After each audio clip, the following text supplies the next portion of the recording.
Newsfirst Newsline with Faraz Shauketaly. And very good evening to you and welcome to Newsline Live. Today we're taking a break from politics. Good idea? We don't know. We'll let you decide. We report, you decide, as we always do. We're broadcasting from the Newsfirst studios in Dorset Street in Colombo, and my guest, my next guest tonight is a person who hails from one of Asia's most successful political dynasties. The father was a prime minister, the mother was a prime minister, the sister was the president, and the brother was speaker and cabinet minister. But yet, my guest chose a life out of politics, and to tell us the rest of the story and a very successful foray into helping people with differently abled people, helping them through the performing arts.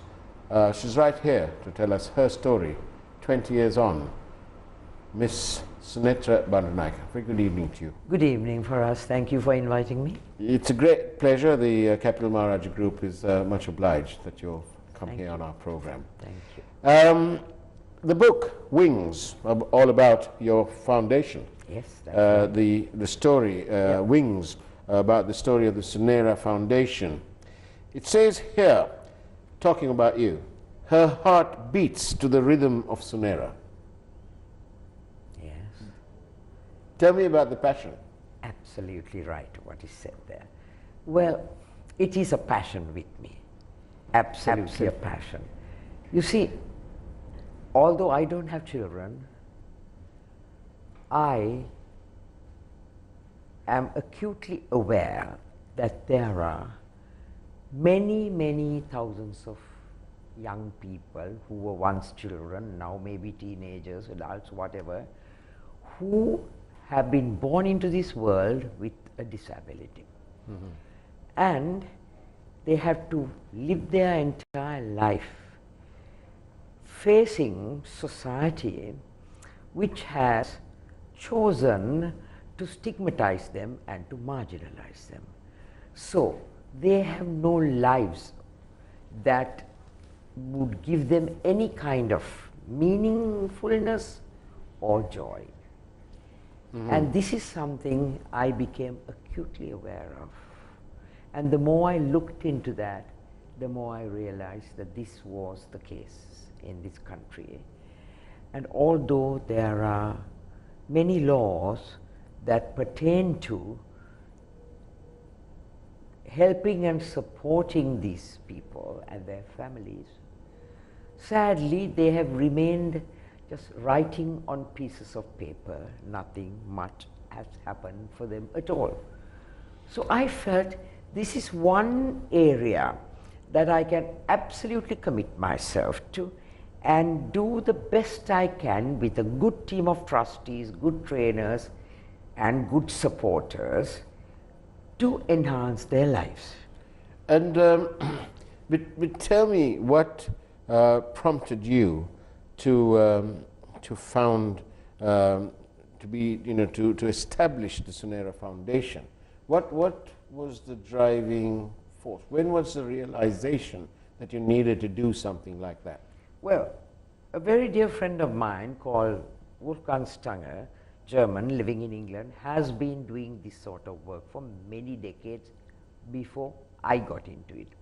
He used to come to Sri Lanka often, and he used to work with a few people here from the slums around Colombo. And he said, look, Sunethra, you are very interested in the performing arts. You have a trust of your own, fund in the performing arts. So I know how deeply you care for it. Would you like to see what I'm doing? So I did. And he said, would you like to get involved? I said, yes, please. I would love to get involved. That's how I got into it first. And these are in the main, or almost exclusively, for children, youth. I would say youth. I wouldn't say children, because we don't take anybody under 12 or 13. Right. So youth. Youth. They're you can all say youth. They're physically differently abled. every single one, and we have 1,000 young people we work with all over the country. Everyone has a disability, from not so severe to very severe. Yes. And butterflies will always fly. Yes. That was it a play? It was a drama which was staged. It received to great acclaim in Europe. No, it's the second one. First one was Butterflies Will Always Fly. With the success of that, which we performed in Sri Lanka, all over, Wolfgang Stanger said, let's do another one. I said, oh, all right. You can do it, you can raise the funds. I said, all right. That was called Flowers Will Always Bloom. And that was the most stunning piece of drama I have seen at that time. To do with the conflict we were having in the country at that, and what damage a conflict can do to people, particularly ethnic conflict. It destroys people, it destroys friendships, it destroys their lives, lives of their loved ones, their everything. It tears everything apart. And this story was about that. We had disabled soldiers, about 10 or 12 young soldiers. Then we had young Tamils and Muslims from the East who were not disabled but dislocated. And we had the third category was those who were born with disabilities, whatever ethnic group they belonged to. So we had a cast of 40. Cast of 40, which we took to England, performed there, standing ovations. We were invited by the Commonwealth Foundation. At their own expense, we were sent to Brisbane to perform at the Chogam, and so on and so forth. Then 2 other productions were done, but this was outstanding. How difficult was it to train these youth? All right, well, at that time, they were all living together for about 6 weeks. Right. So they were rehearsing right through the day with little breaks to go for walks or enjoy, come back and rehearse. Some were a bit difficult, but most of them, they take to this kind of thing so happily and readily because their lives have no meaning for them. Nobody takes the slightest notice of them. And they want to do things, but somebody has to recognize that and bring them on board. And that's what we have been doing from then. So you've been creating the space for them to be themselves? Yes. To express themselves? Absolutely right. Create the space, meaning literally space, and also train them, identify their latent talents. Our trainers are very good at that. And having done it, they would tap into these talents and allow the kids to develop them. Thank you very much for your questions, ladies and gentlemen. There's some questions, we can't take this kind of questions, all right? But we cannot, well, there's a technical difficulty going on, control room. The public is saying that they cannot hear Miss Bandaranaike through her microphone. There's one here, it says, it is so soothing to listen to someone like this rather than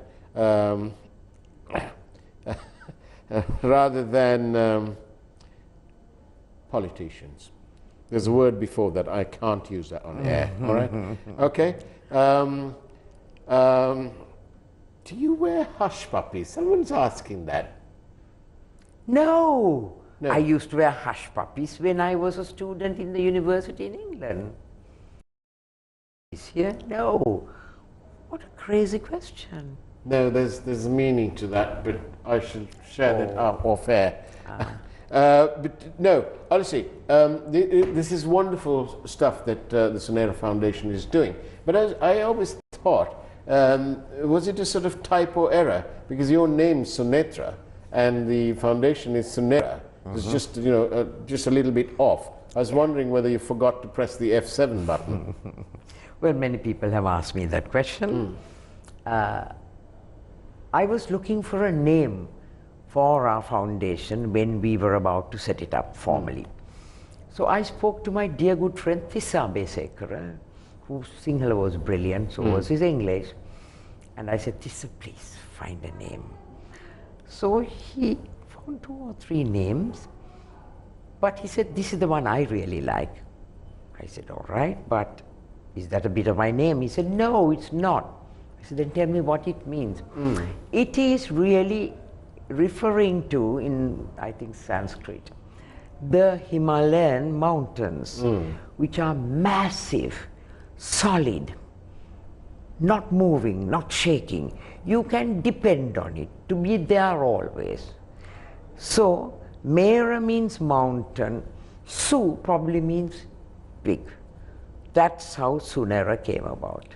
You could almost be talking about our channel, Sirsa. We are here to stay, and we've been here for a while, and we intend staying. In spite of all sorts of attempts to, yes, indeed. Of course. That's all part of the course. Part of the challenge.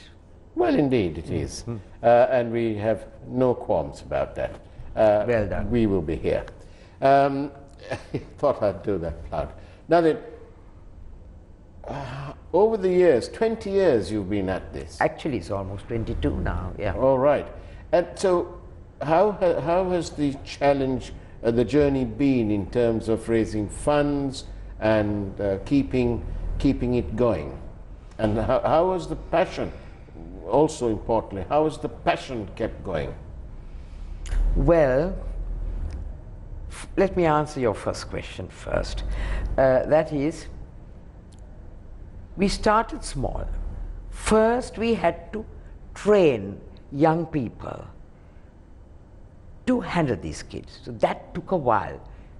We were funded by the British Council, and they came with a nice chunk of money, and we were able to train about 3 or 4 dozen young people.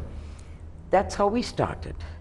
Then we had to tap into the communities to see which families had a disabled child, and there the Grama Sevakas, Grama Niladaris were very helpful. They gave us the lists.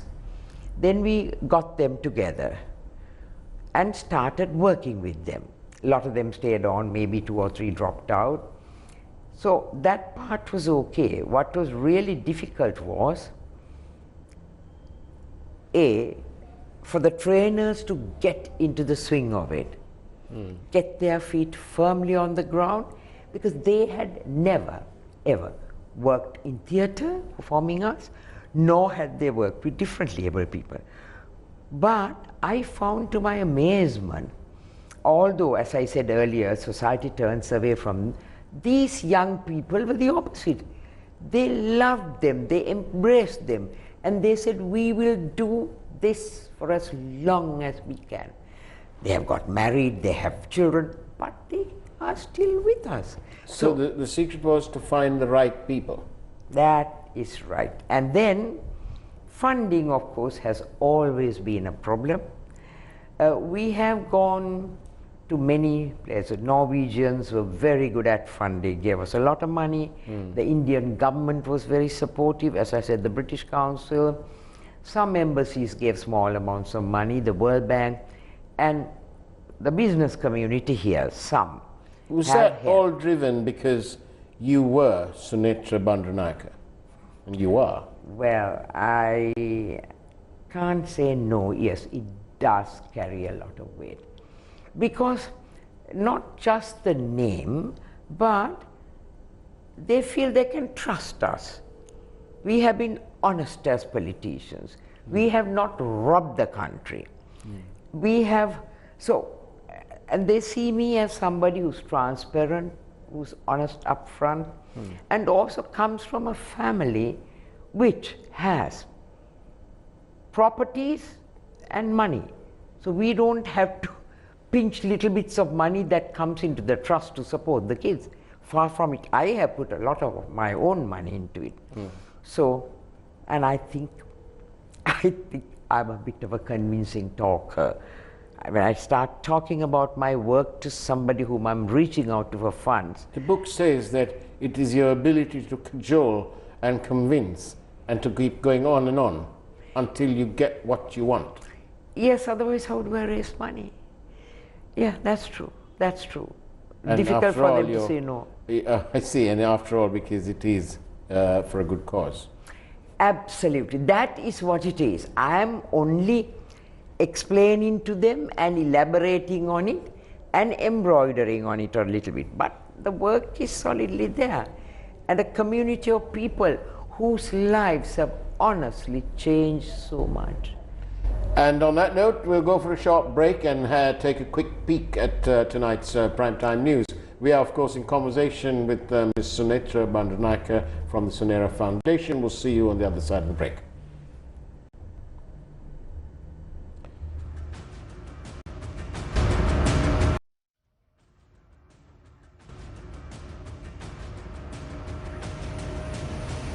Newsfirst Newsline with Faraz Shauketaly.